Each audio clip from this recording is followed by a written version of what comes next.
Hello everyone, welcome back to my channel মন্ত্রা তন্ত্রা তিরিসমা। ভালো লাগলে সাবস্ক্রাইব এবং ভালো না লাগলে দেখতে থাকুন। দেখতে দেখতে ভালো লাগা ভালোবাসা হয়ে যাবে।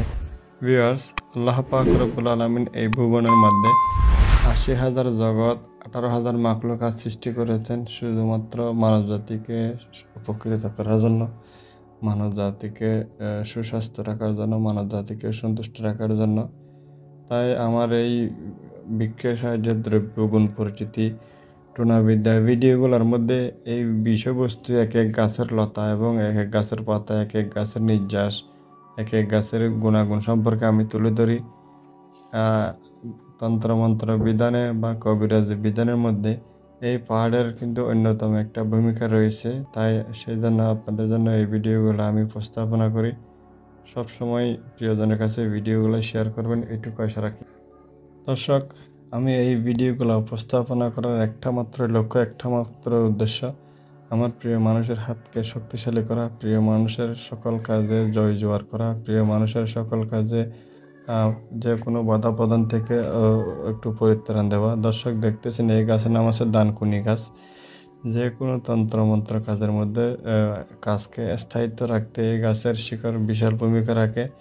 তাই প্রিয় মানুষকে একটু উপকৃত করার লক্ষ্যে আমি এই ত্যাগ শ্রম দিচ্ছি।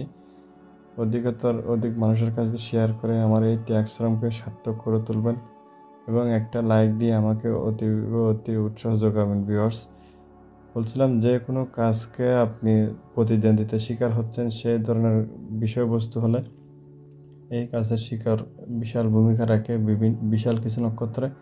এবং এই যে গাছের ফল দেখতেছেন, এই ফলগুলো কিন্তু যদি পাকা অবস্থায় একটু পাকাইয়ে যদি আপনি একটু চূর্ণ করে পাউডার করে যদি আপনি ত্বকের জন্য ব্যবহার করেন, যে সেতি রোগ, যে ক্রুজ ব্যারাম বলে তাকে আমরা, সেই সেতি রোগ বা ক্রুজ ব্যারামের সমস্যা থেকে পরিত্রাণ পাওয়া যায়, খুবই শর্টকাট হয়ে যায়। এবং আয়ুর্বেদ শাস্ত্রে এই গাছের অধিকতর গুণাগুণ রয়েছে। যারা আয়ুর্বেদ শাস্ত্র নিয়ে আছেন, যারা আয়ুর্বেদ ট্রিটমেন্ট করেন, অবশ্যই তাদের জন্য ভিন্ন কিছু মতামত। এবং এই গাছের পাতা দ্বারা কিন্তু তুমুল বিচ্ছেদের কাজ হয়। সবসময় সাথে থাকবেন, আমাকে একটা লাইক দিয়ে উৎসাহ যোগাবেন। ভিউয়ার্স, দর্শক, এই গাছের নাম হচ্ছে তুরি চান্ডাল বা তুর্কি মদন গাছ। আসলে চান্ডাল গাছের মধ্যে কয়েক জাতের আছে: তুরি চান্ডাল, গুরু চান্ডাল, রাহু চান্ডাল, বন চান্ডাল। সো আমার জানা শোনার মধ্যে এই তুরি চান্ডাল গাছের মধ্যে 4 জাতের আছে। তবে এটা হচ্ছে তুরি চান্ডাল বা তুর্কি মদন গাছ। তবে কে কিভাবে আমার এই ভিডিওগুলোকে গ্রহণ করতেছেন, কে কিভাবে আমার এই ভিডিও দ্বারা উপকৃত হতে চাচ্ছেন, আমার কাছে একটু একটু ছোট্ট ছোট্ট করে সুন্দর কমেন্টের মাধ্যমে জানাবেন। কারণ আপনাদের একটা মতামত, একটা কমেন্টকে আমি অতি যত্ন সহকারে দেখি এবং আপনাদের কমেন্টের ভিত্তিতে আপনাদেরকে উপকৃত করতে চেষ্টা করি। ভিউয়ার্স, দর্শক, আমি আমার ভালো লাগা থেকে এই চান্ডাল গাছ সম্পর্কে আপনাদেরকে ধারণা দিচ্ছি।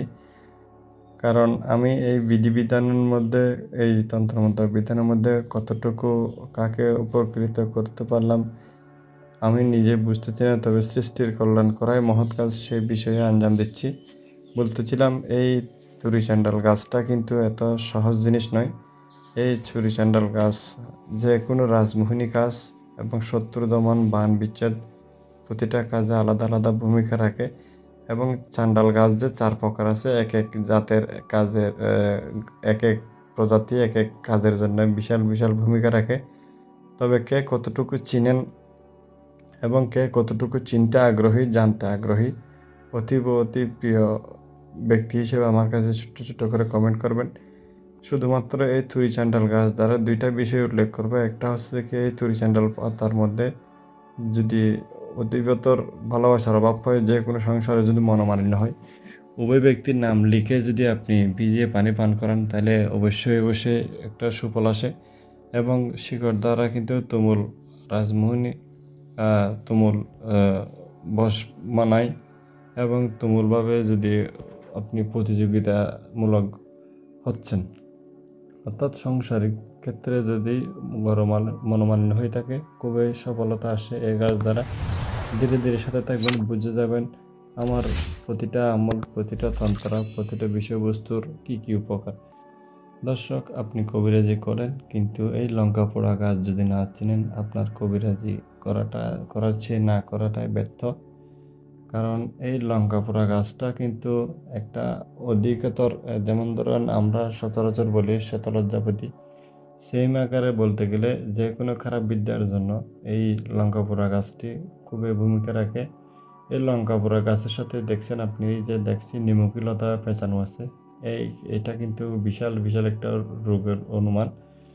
এবং এই লঙ্কা পোড়া গাছের শিকড় বিভিন্ন কাজে আপনি রাজমোহনী আকারে ব্যবহার করতে পারেন। এক কথায় বলতে গেলে সকল রোগের মহা ওষুধ যেভাবে, সেভাবে তন্ত্রমন্ত্র বিধানের মধ্যে যে কোনো খারাপ বিদ্যা অর্থাৎ বশীকরণ ছাড়া যে কোনো কাজের মধ্যে অষ্টাদশ নক্ষত্রে উত্তোলন করছেন, সেভাবে হলে এই লঙ্কা পোড়া গাছের শিকড় আপনি দিয়ে যে কোনো কাজে, যে কোনো প্রতিদ্বন্দ্বিতামূলক কাজে আপনি সফল হবেন এবং কাজের মধ্যে গুণগত মানটা স্থায়িত্ব রাখতে পারবেন। তবে কে কতটুকু বুঝতেছেন, কাকে কতটুকু সন্তুষ্ট করলাম, একটা আমাকে কমেন্টের মধ্যে অবশ্যই আপনার প্রিয় মতামত জানাবেন। দর্শক, আপনাদের একটা লাইককে আমি অতি ভালোবাসা আকারে নিই এবং অতি ভালোবাসা আকারে এক একটা কমেন্টকে গ্রহণ করি। সর্বদাই আমার ভিডিওগুলোকে প্রিয়জনের কাছে শেয়ার করবেন, এটুকু আশা রাখি। দর্শক, এই ভিডিও জুড়ে ইতিপূর্বে আমি তুরি চান্ডাল বা তুর্কি মদন গাছের গুণাগুণ, তুর্কি মদন গাছের বর্ণনা পরিচিতি দেখিয়েছিলাম। সো এটা হচ্ছে কি গুরু চান্ডাল বা রক্ত চান্ডাল। তবে কে কীভাবে চিনতেছেন আমাকে অবশ্যই জানাবেন, কারণ আপনাদের একটা লাইক, একটা কমেন্ট আমি অতি যত্ন সহকারে নিই।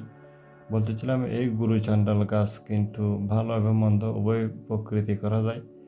যদি কোনো মানুষ নর্মাল ডেলিভারি করাতে চান, তাহলে এই শুক্রবার জুমার আজানের টাইমে এই গাছ থেকে একটা শিকড় উত্তোলন করবেন, যে কোনো পূর্বমুখী শিকড়, সেটা মাথায় রাখবেন। একটা শিকড় উত্তোলন করে সাথে সাথে গিয়ে ওই মহিলার পাঁজরে বেঁধে দেবেন। যখন দেখতেছেন যে আপনি ডেলিভারি টাইম হয়েছে, সেটার একটা লক্ষণ বিধি বোঝা যাচ্ছে, তখন এটাকে বাম ঝান্ডুতে অর্থাৎ রানের মধ্যে বেঁধে দেবেন, যাতে লজ্জাস্থানের মুখ বরাবর থাকে।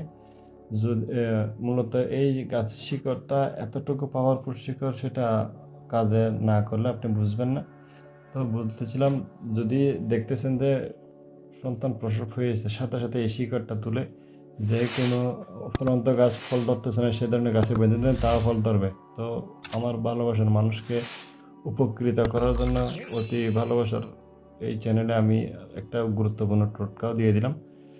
কাকে কতটুকু সন্তুষ্ট করলাম, কে কতটুকু উপকৃত হলেন, ছোট্ট করে সুন্দর একটা কমেন্টের মাধ্যমে আমাকে মূল্যবান মতামত জানাবেন এবং প্রিয় মানুষের কাছে শেয়ার করবেন। ভালো থাকবেন, সুস্থ থাকবেন। আসসালামু আলাইকুম ওয়া রাহমাতুল্লাহি ওয়া বারাকাতুহু।